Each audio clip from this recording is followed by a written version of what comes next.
pregnant homeless woman humiliated while asking for food at a luxury restaurant.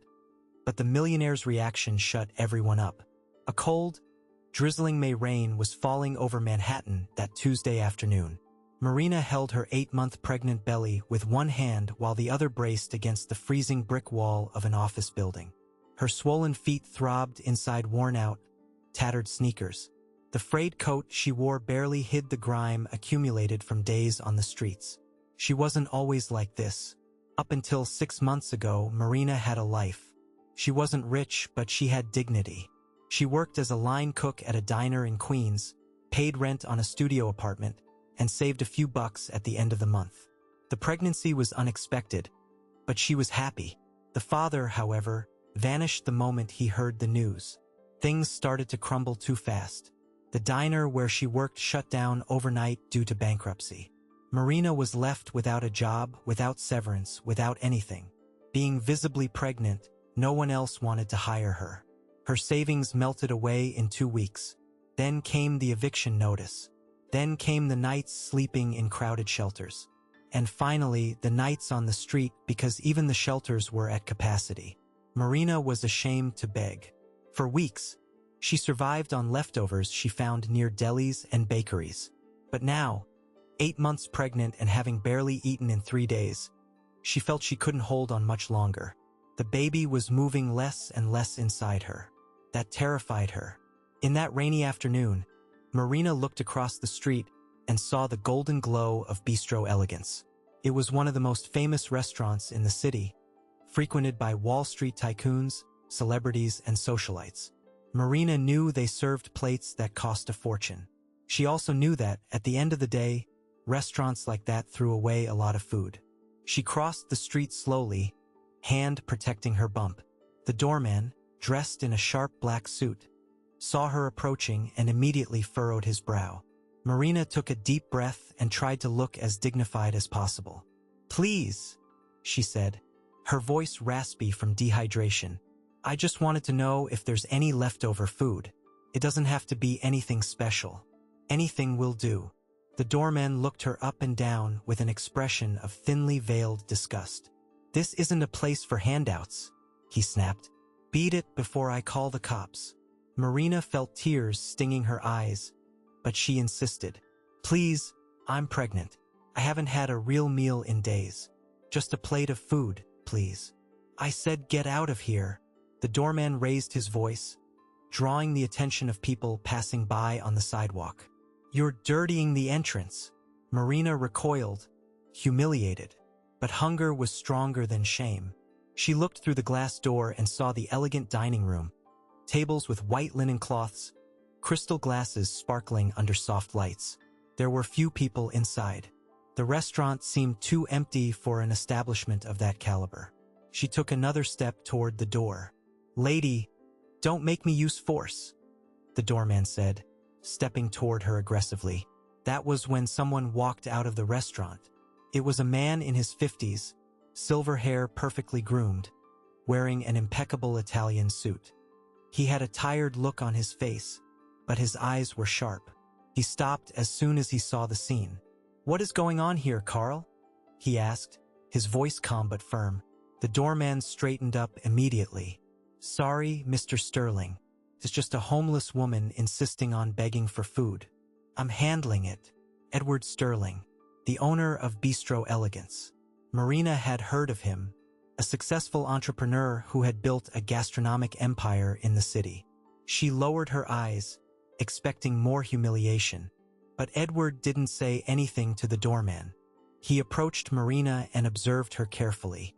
He saw the huge belly, the swollen feet, the soaked clothes, the face too gaunt for a pregnant woman. "How long has it been since you ate?" he asked, his voice gentle. Marina looked up, surprised by the respectful tone. 3 days, she admitted, her voice trembling. "But I don't want charity. I just wanted to know if there were any scraps that were going to be thrown out. Anything." Edward stood in silence for a moment. Then, to the shock of everyone watching, he stepped aside and made a welcoming gesture toward the door. "You are not going to eat scraps," he said, looking directly into her eyes. You are going to eat as my guest." The doorman's jaw dropped. Marina's did too. "Sir?" she stammered. "Please, come in," Edward insisted. "Let's get out of this rain." Marina hesitated, unable to believe what was happening. But the hunger, and perhaps something in that man's sincere expression, made her take a step forward.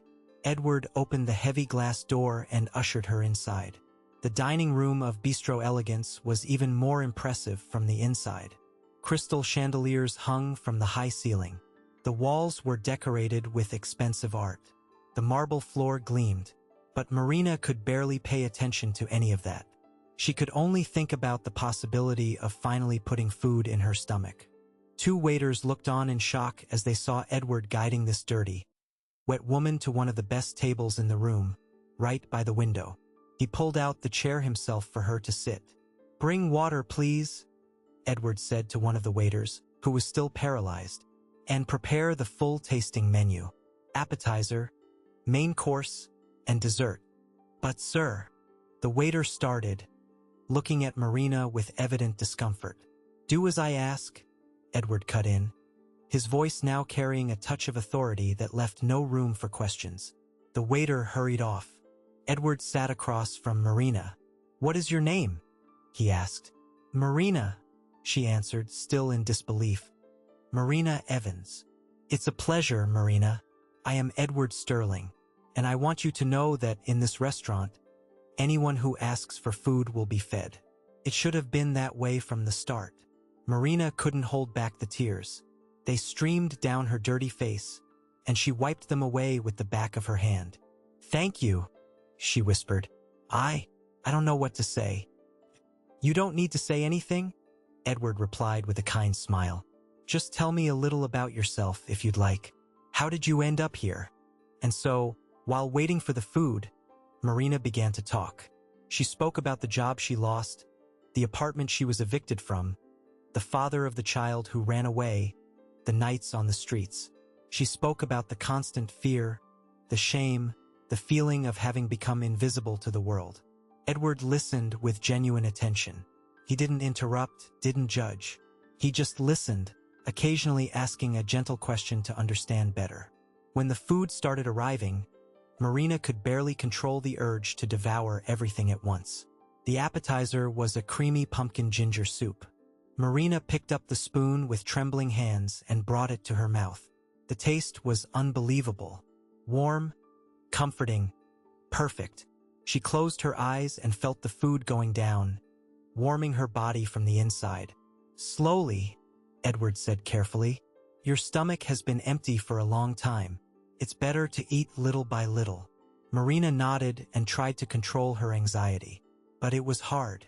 Every spoonful of that soup seemed to bring back a piece of the humanity she had lost on the streets. As she ate, Edward kept the conversation going.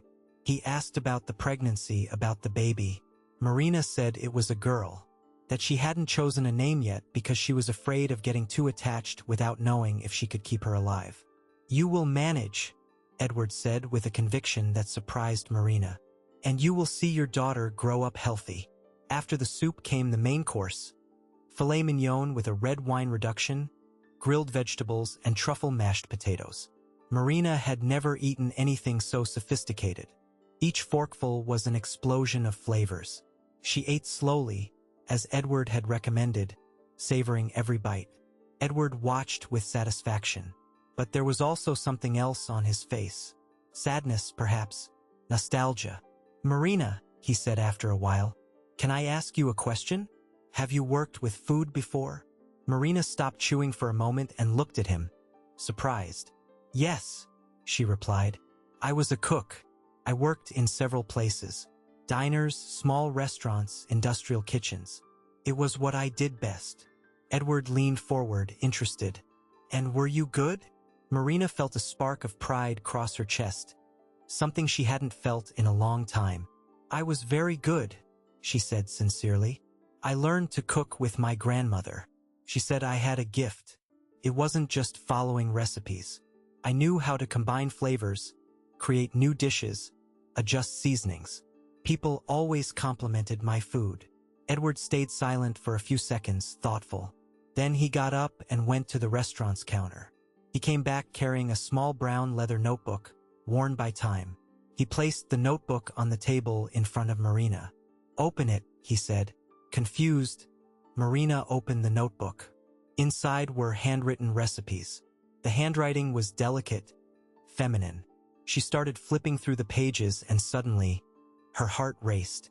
Those recipes were hers. She had written them herself many years ago. How do you have this?" she asked, her voice failing. Edward smiled, but it was a smile loaded with emotion. 15 years ago, he began. I was starting out in the restaurant business. I had bought this space, but I had no idea how to make it special. I was just a businessman looking to invest in gastronomy, but I didn't understand anything about real cooking. He pointed to the notebook. One day, I was visiting a small diner in Queens. A simple place, but the food was exceptional. I got curious and asked to meet the cook. And that was when I saw you, Marina. You were young, full of energy, creating wonderful dishes with simple ingredients. Marina's eyes widened. She remembered that man in the suit who appeared in the kitchen and kept asking questions about the dishes. But at the time she was so busy, so focused on work, she barely paid attention. "We talked for hours," Edward continued. "You showed me this notebook with your original recipes. You explained your techniques, and I was fascinated. I asked for your permission to use some of those recipes in my new restaurant. You said yes, but didn't want any payment for it. You said you just wanted people to taste real food." Tears began to stream down Marina's face again. She remembered now. She remembered giving him that notebook, thinking nothing would ever come of it. "This restaurant," Edward said, gesturing around, "was built on your recipes, Marina. The sauce you just tasted? That's your recipe. The soup appetizer? Yours. The special seasoning we use on all the main courses. You created that. You are the reason Bistro Elegance became what it is today." Marina couldn't stop crying. She looked around at the luxurious place, at the waiters in pristine uniforms, at the well-dressed customers.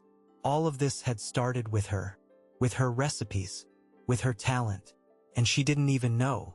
"Why did you never look for me?" she asked, her voice choked up. "Why did you never give me credit?" Edward lowered his eyes, clearly ashamed. "I tried," he admitted. "I went back to that diner a few months later, when Bistro Elegance was already taking off. I wanted to offer you a share, bring you to work here, but the diner had closed. Nobody knew where you had gone. I looked, Marina. I really looked, but you had disappeared." Marina remembered that sudden closure. The owner had gone bankrupt and vanished without paying anyone. She had to move to another city for a few years, working odd jobs. She lost contact with everyone. "And I gave up," Edward continued, his voice full of regret. "I moved on with my life, with my success, but I always knew I owed it all to you. This notebook stayed stored with me all these years. And today, when I saw you out there, pregnant, asking for food, I knew it was you. I don't know how, but I knew." Marina and Edward sat in silence for a long moment, the weight of that revelation hanging in the air. Then Edward stood up and extended his hand to her. "Marina Evans," he said with a firm and decided voice, "I would like to offer you the position of head chef of this restaurant, not as a favor, not as charity, but because you deserve it, because you created the soul of this place, and because I believe that together we can bring back the magic that is fading away." Marina looked at that extended hand. She looked at the old notebook with her recipes. She looked at that man who, 15 years ago, had seen value in her when no one else did. And now, in the most desperate moment of her life, he had appeared again. She took Edward's hand and squeezed it tight. "I accept," she said, her voice steady despite the tears. And in that moment, something changed. Not just for Marina, but for both of them.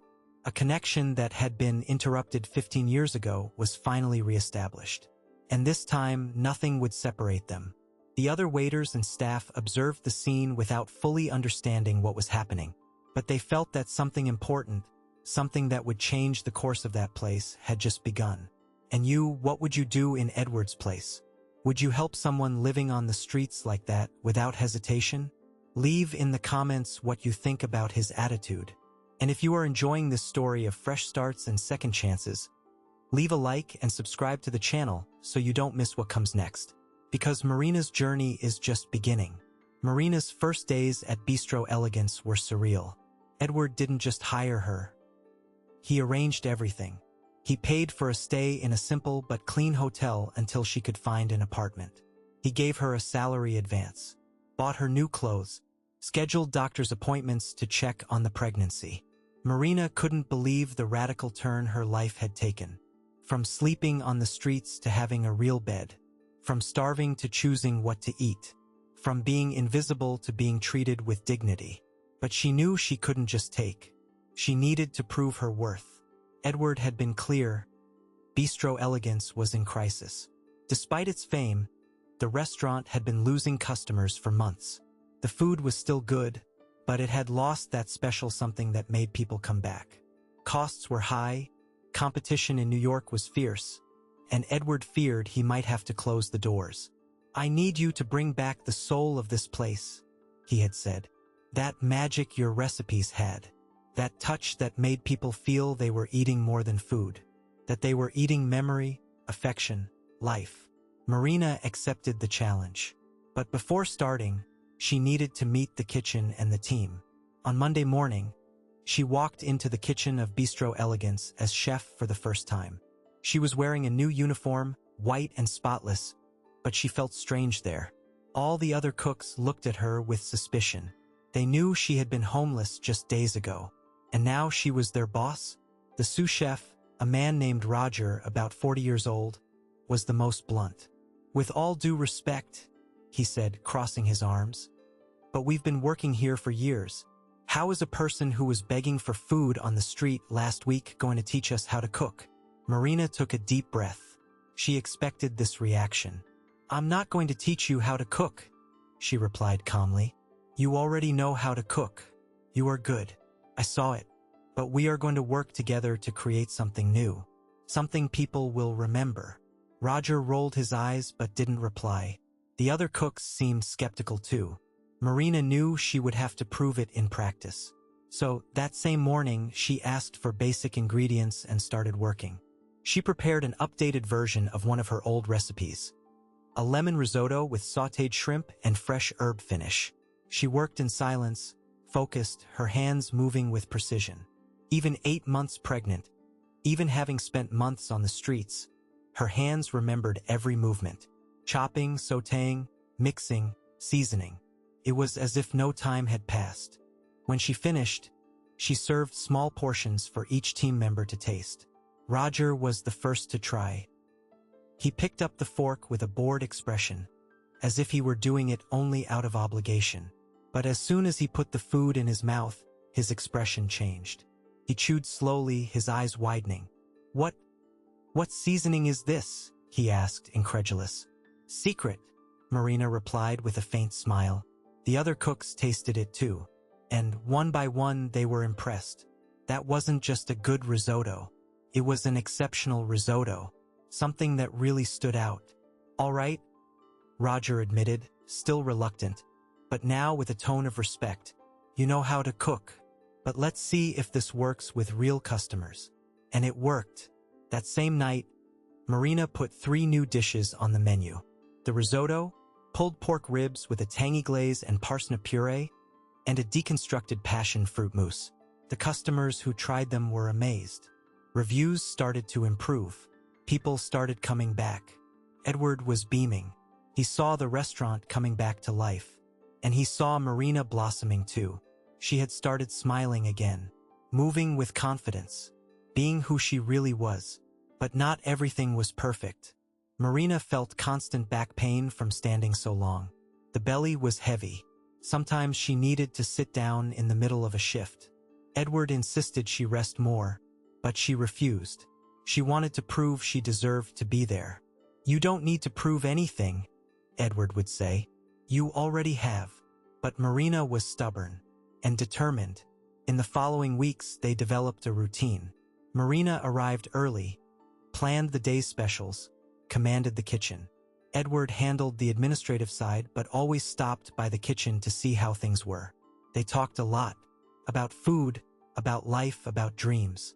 Edward told Marina about his marriage that had ended years ago. About how he had dedicated himself so much to work that he forgot to live. About how, despite all the success, he felt empty. Marina, in turn, told him about her grandmother, who had raised her and taught her everything about the kitchen. About how cooking was always her way of expressing love. And about how she had lost that love over the years when cooking became just a way to make money to survive. "But now I'm feeling it again," she said one afternoon while assoning a sauce. "That love for food. That desire to make people happy through what I cook." Edward smiled. "You have no idea how important that is, Marina. That is exactly what was missing here." They were becoming friends. Or maybe something more. It was hard to define. There was deep respect, mutual admiration, a bond that grew every day. But there were also worries. Marina's baby was due in a few weeks. Edward insisted she take maternity leave before the birth. But Marina was afraid of losing the job if she left now, when everything was going so well. "You won't lose your job," Edward guaranteed. "I promise. The place is yours. It always will be." Marina believed him, and for the first time in a long time, she allowed herself to plan for the future. She found a small but decent apartment to rent in Queens. She started buying little things for the baby. She chose a name, Julia. Everything seemed to be falling into place, until someone from Edward's past appeared. It was a Friday night. The restaurant was packed, when a blonde woman, about 50 years old, elegantly dressed, walked into Bistro Elegance. Edward was on the floor supervising service and went pale when he saw her. "Veronica," he said, his voice tense. "Edward," she replied with a cold smile. "It's been a while." Veronica was Edward's ex-wife. They had divorced bitterly 5 years ago, dividing assets and cutting ties. She had walked away with half of his fortune, including shares in some businesses. But she had never been interested in Bistro Elegance. Until now. "What are you doing here?" Edward asked, trying to maintain composure. "I came for dinner," she replied, still smiling. "I heard the restaurant is improving. I got curious." She sat at a table and asked for the menu. Edward was uneasy, but he couldn't do anything. She was a customer like any other. At least that's what he tried to convince himself. Veronica ordered exactly the new dishes Marina had created. And when the food arrived, she tasted each one with exaggerated attention. Afterward, she asked to speak to the chef. Marina came out of the kitchen, sweating, her huge belly under the uniform.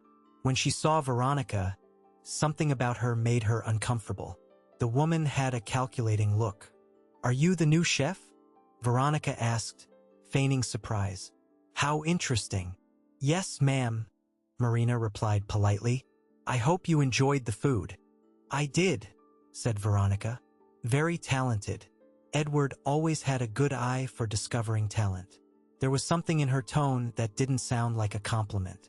But Marina just thanked her and went back to the kitchen. Edward, however, was worried. He knew Veronica too well. She never did anything without a reason.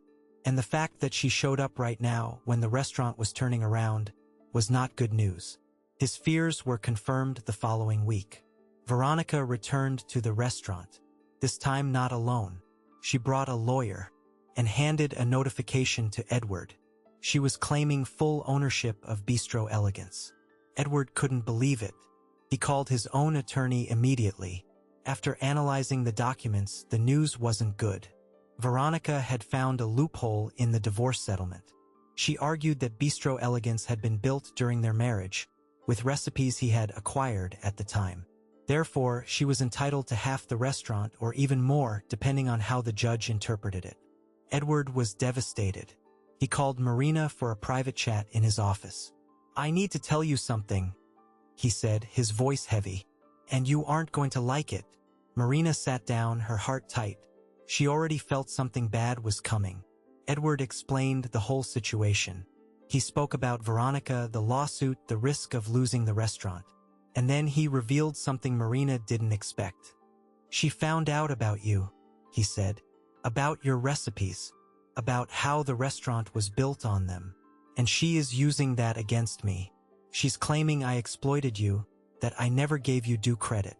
That the success of Bistro Elegance is based on intellectual property theft.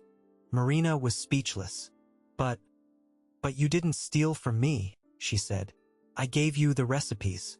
Freely and willingly. I know, Edward replied. And you know, but I don't have proof.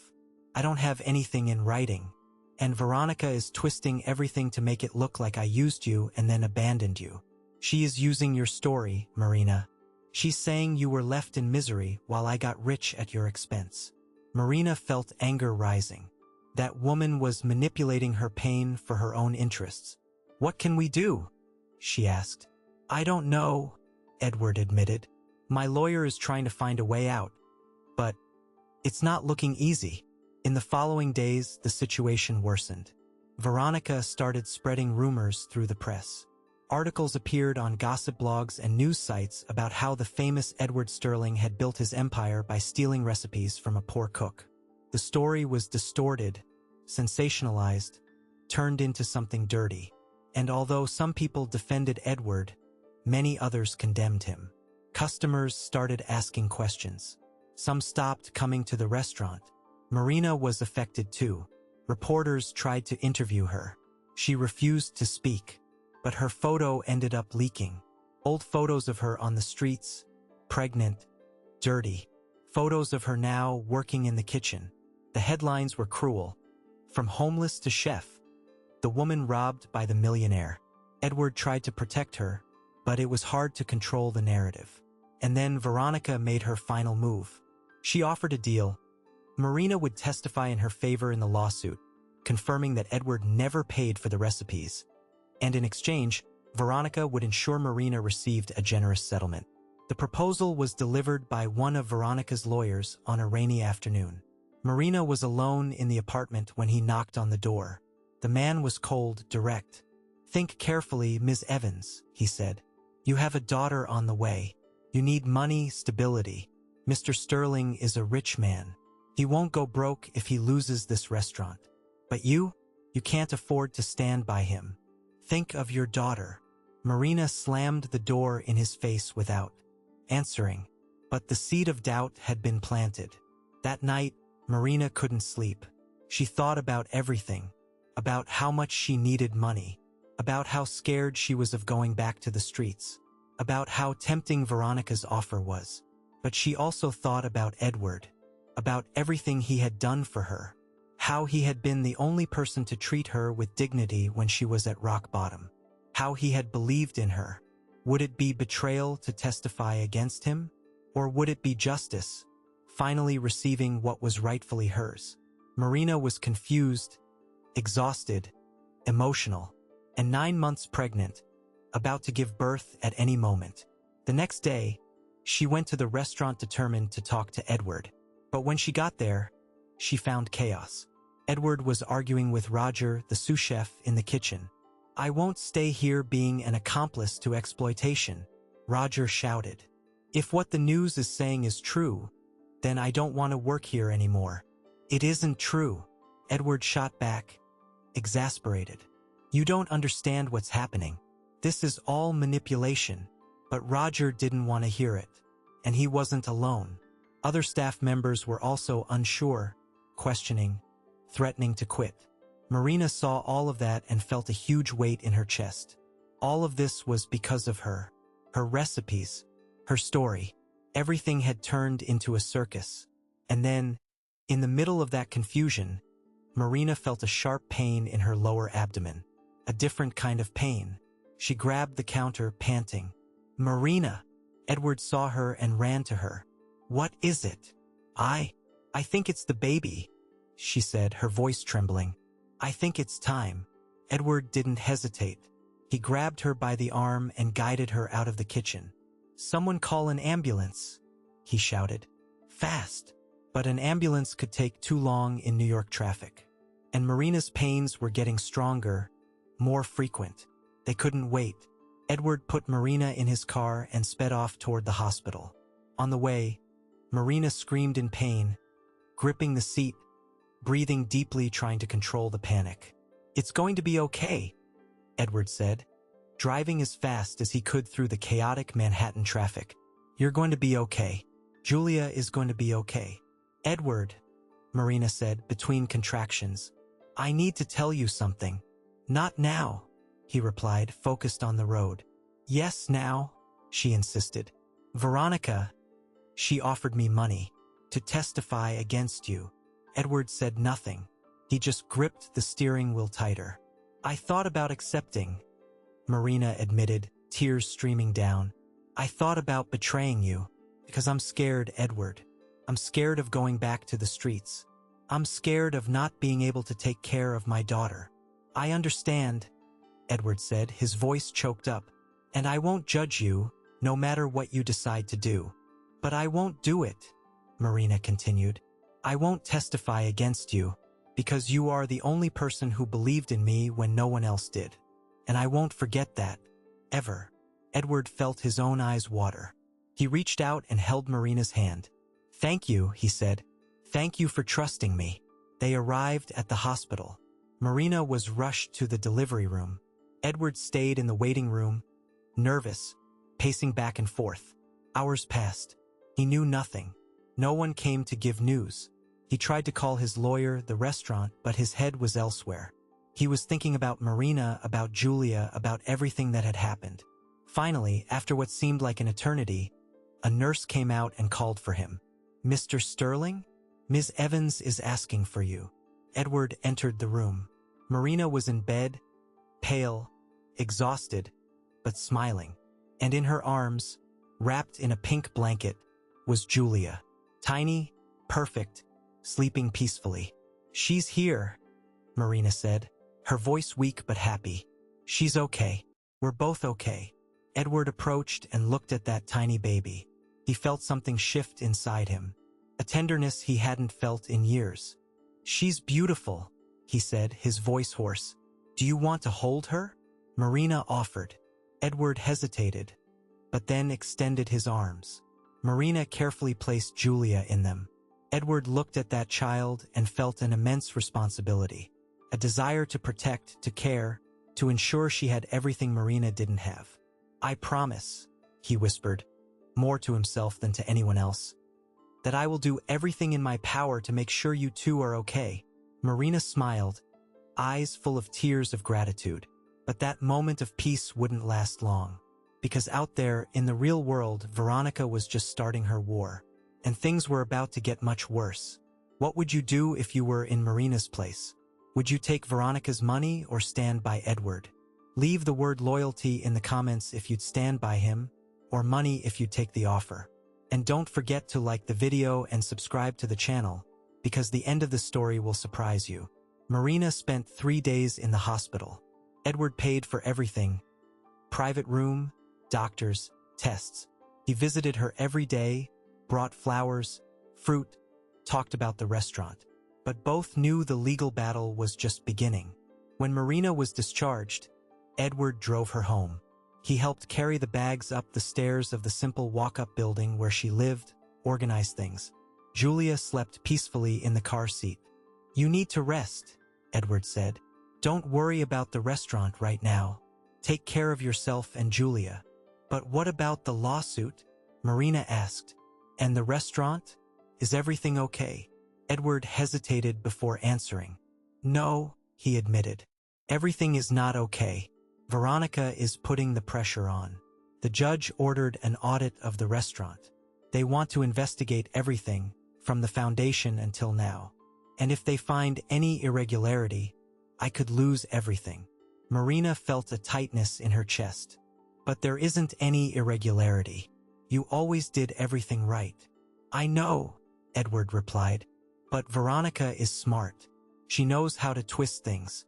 And my lawyer said her chances of winning are high, unless we can prove that you gave the recipes of your own free will, without coercion, without false promises."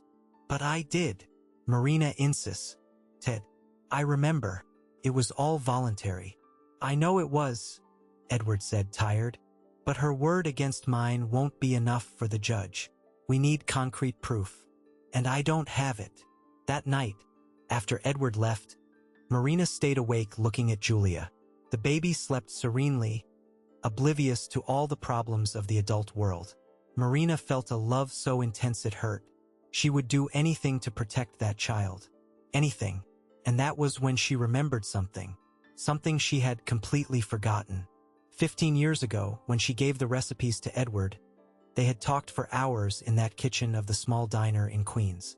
And the owner of the diner, an old man named Mr. Mario, had been present during the entire conversation.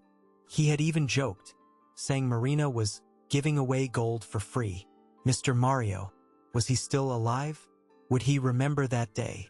Marina grabbed her phone and started searching. It wasn't easy. The diner had closed over a decade ago. But after a lot of searching on social media, neighborhood groups, and old internet pages, she found a lead. Mr. Mario had retired and was living in a nursing home in Yonkers. The next morning, Marina called Edward. I need you to take me somewhere, she said. But you just got out of the hospital, Edward protested. You need to rest. This is more important, Marina insisted. It might be the proof we need. Edward didn't fully understand, but he agreed. He picked her up and, with Julia in the car seat in the back, they drove up to the nursing home. The place was simple but clean.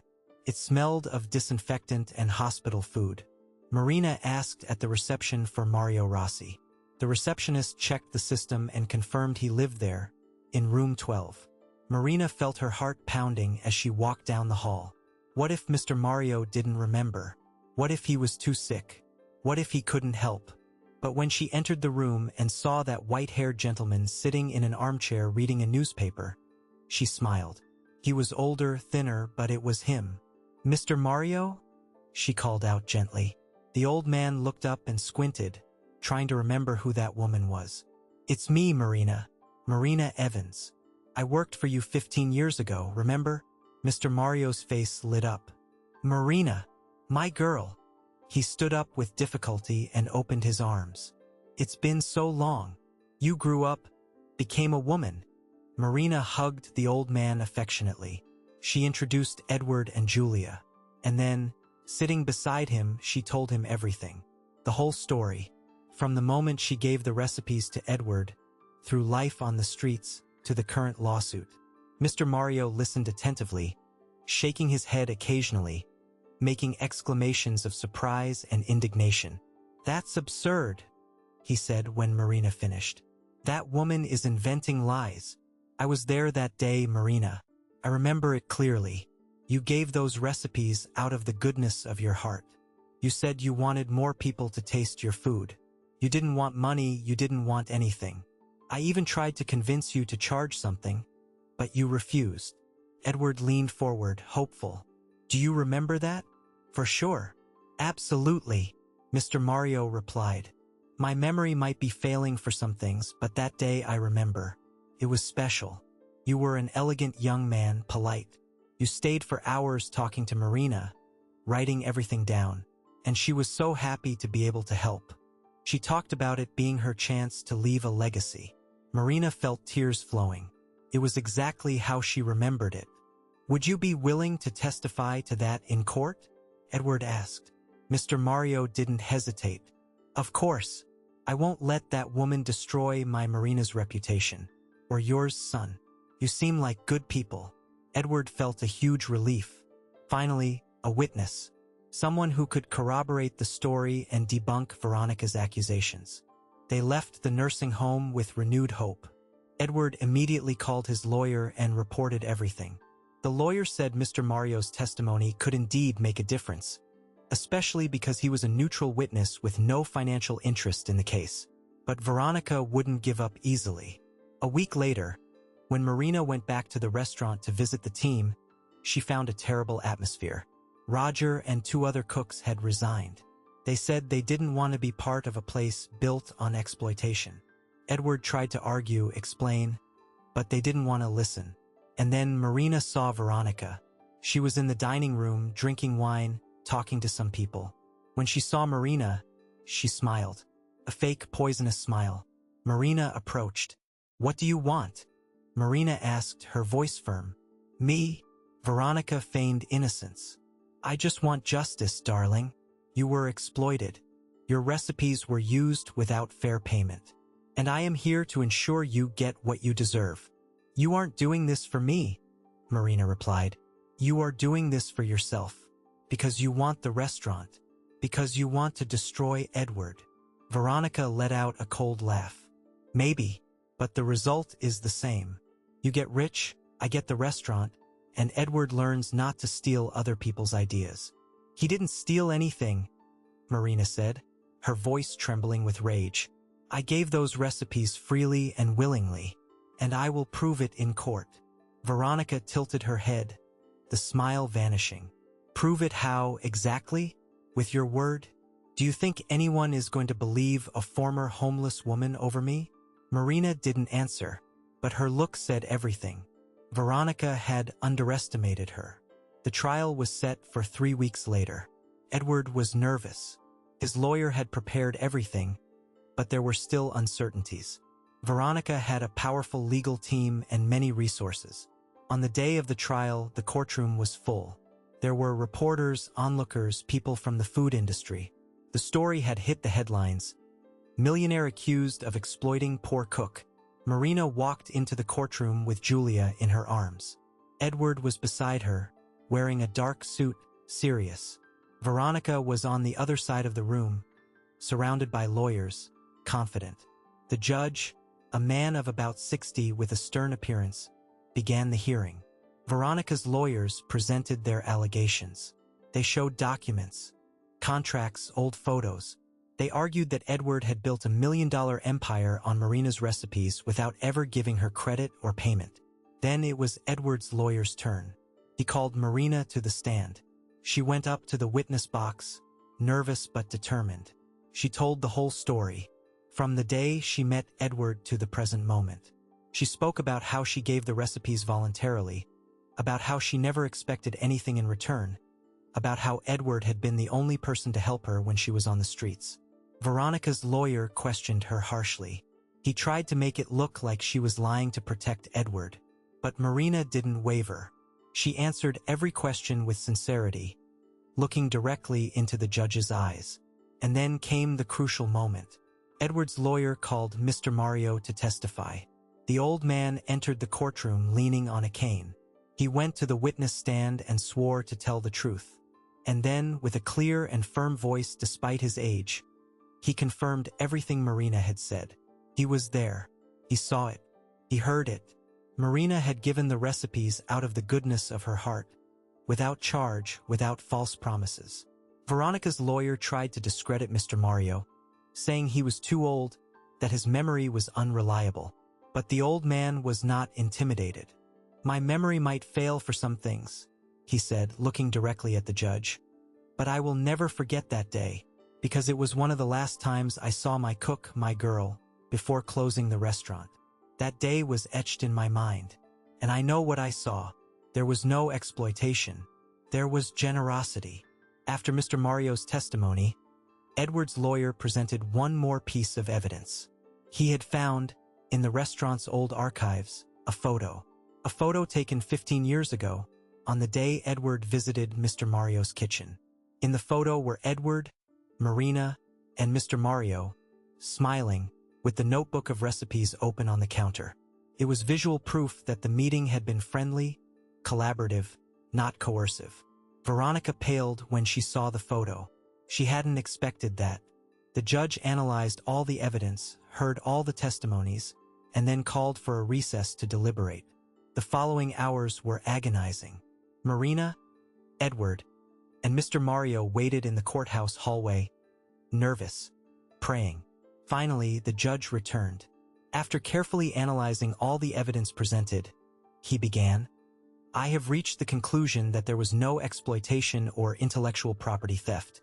The witnesses and evidence clearly demonstrate that Ms. Marina Evans ceded her recipes voluntarily and knowingly to Mr. Edward Sterling. Therefore, the lawsuit filed by Ms. Veronica Sterling is groundless and is hereby dismissed." Marina let out a sigh of relief. Edward closed his eyes, emotional. Mr. Mario smiled. But the judge wasn't finished. However, he continued, it became evident during this trial that Ms. Marina Evans never received public recognition or adequate financial compensation for the fundamental contribution she made to Bistro Elegance. Therefore, I order that Mr. Edward Sterling formalize a partnership agreement with Ms. Evans, granting her a 30% stake in the restaurant, retroactive to the establishment's founding, in addition to the payment of royalties on the use of her recipes. Silence took over the courtroom. Marina couldn't believe it. Edward looked at her, surprised, but then smiled, a genuine smile of true joy. Veronica, on the other side of the room, was red with rage. She stood up abruptly and left the courtroom without saying a word, followed by her defeated lawyers. Marina cried. She cried with relief, with happiness, with gratitude. Edward hugged her, and for the first time, she allowed herself to feel that she deserved this, that she had won not through someone's charity, but through the recognition of her own worth. After the trial, they returned to Bistro Elegance. The news had already spread. Old customers returned. New customers appeared, curious. The press, which had crucified Edward, was now telling the true story. The story of a woman who lost everything, was rescued by her own past generosity, and finally received what she deserved. Marina returned to the kitchen as chef and now also as a partner. She hired new cooks, trained the team, created a completely new menu. Bistro Elegance became what it was before, a special place where people didn't just go to eat, but to feel. Edward and Marina became true partners, not just in business but in life. They never became a romantic couple. The relationship between them was deeper than that. It was a true friendship, a mutual respect, a bond that only those who have weathered storms together can build. And Julia grew up in that environment. The girl who had been born in the middle of a crisis was now raised in a place full of love, good food, and stories. Edward became a father figure to her, not officially but in his heart. Months later, Marina was in the kitchen finishing the night shift when Edward walked in with an envelope. "What is this?" she asked. "Open it," he said. Marina opened it. Inside was a contract, the new partnership agreement as ordered by the judge. But there was something else. Edward had increased her share to 40%, not the 30% the judge had ordered. "Why?" asked Marina, confused. Edward smiled. "Because you deserve it. Because without you, none of this would exist. And because I learned that true success isn't accumulating, it's sharing." Marina hugged Edward tightly. "Thank you," she whispered. "Thank you for everything." "I'm the one who thanks you," he replied. "You reminded me why I started all this. It wasn't for the money. It was for the food. For the love a good meal can convey." Epilogue. 2 years passed. Bistro Elegance was now one of the most respected restaurants not just in New York, but in the entire U.S. Marina had become a celebrated chef, appearing on TV shows, giving interviews, releasing a cookbook. But despite all the fame, she never forgot where she came from. She created a social project within the restaurant. Every week, Bistro Elegance served free meals to people experiencing homelessness. Marina also started training young people from underprivileged communities to work as cooks, giving them the same chance she had. Edward supported all these initiatives. He had learned that true success wasn't measured in money, but in transformed lives. Julia was 3 years old now, a smart little girl, full of life, who loved staying in the kitchen watching her mom work. Occasionally, Marina let her help, making pizza dough or decorating cupcakes. And she always said, "When I grow up, I'm going to be a cook just like you, Mommy." And Marina smiled, her eyes full of happy tears. Veronica never appeared again. After the defeat in court, she left New York and moved to another state. Some said she had lost a lot of money on lawyers and was facing financial problems. Marina didn't take pleasure in that, but she didn't feel pity either. Veronica had chosen the path of malice and greed, and now she was reaping the consequences. Mr. Mario also continued to be part of the story. Marina visited him every week at the nursing home, brought Julia, brought food. The old man loved telling stories of the past to the girl, and Edward always said he owed everything to that man, who had been honest when he could have stayed silent. On a Sunday afternoon, the restaurant was closed for a special event. Marina had organized a lunch for everyone who had been part of the journey. The staff, Mr. Mario, some old customers, and even some of the homeless individuals who frequented the social project. Edward made a toast. 3 years ago, he said, his voice emotional, I thought I knew what success was. I thought it was having money, fame, a beautiful restaurant. But I was wrong. Success is this right here. He pointed to all the people gathered. It's seeing lives transformed. It's knowing that what we do matters. It's building something with purpose, with love, with truth. He looked at Marina, and I only discovered this because a pregnant woman had the courage to ask for food at the door of my restaurant. Thank you, Marina, for reminding me of what really matters. Marina stood up with Julia in her arms and raised her glass. Thank you, Edward, for giving me a second chance, for reminding me that I have value. And thank you to all of you, she looked at the people around her, for being part of this story. Everyone toasted, laughed, ate, and on that sunny afternoon, in the dining room of that restaurant that had been built on generosity, truth, and fresh starts, it became clear that some stories don't end. They just transform into something even more beautiful. And you, what did you think of this story of fresh starts and justice? Leave the word restart in the comments if the story moved you and made you believe it's never too late for a second chance. And if you know someone who needs to hear a story like this, share this video. Don't forget to like and subscribe to the channel for more touching stories like this one. See you next time.